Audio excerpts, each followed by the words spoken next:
Негизи азыркы учурда чоң салмактуу аялдар дагы көп экен да.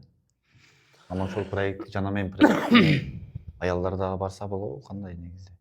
Аялдар проект боюнча эми өзү негизи аялдарга бир проектте женский ачылат деген сөз бар. Бирок ол сөз качан, кандай, мисалы ондой нерселерди шеф менен биз не кыла албайбыз. Анан ушу сурооңо дагы бир кошумча, менден көпчүлүк жазат да, мисалы WhatsApp'ыма болсун же Instagram'га болсун же TikTok'ка болсун көпчүлүк жазат. Бизде да сүйлөш, биз да барайлы, ошол жерге барсак болобу, кандай кылсак болот.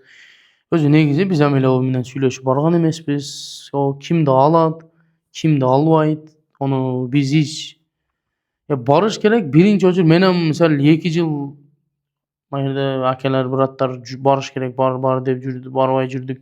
Анан өзүбүздө уже желание болуп барайын деп, анан ойлондук биз да. Барсак албай койсо кандай болот, неме кылсак кандай болот. Анан ушу досум менен бардык. Досум айтты барайлы. Бизге да ошондой өзү негизи мындай не берип алат да, задача. 15 күндө 15 кило вес таштап кетейт. Ошол задачадан өтсөң проектке кабылдайт.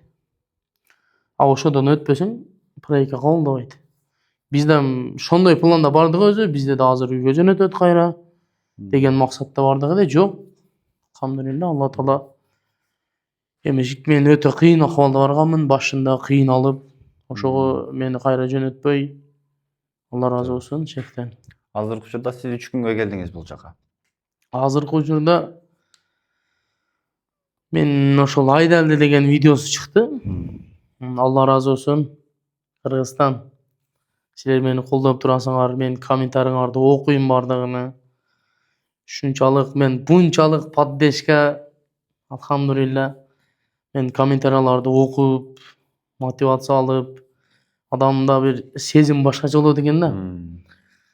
Мен ошол видеону койгондон кийин менде чыгат да өзү постоянно. Шеф видео кой деген боюнча. Айдалып кетти dedi. Комментарийге кирсем, неге айдадың? Действительно Сизди колдошкон. колдоо Бардыгы. бар да. Чоң эми мен аз-маз бир өзүнүн шарт нелери бар да, ошол үчүн келгенмин.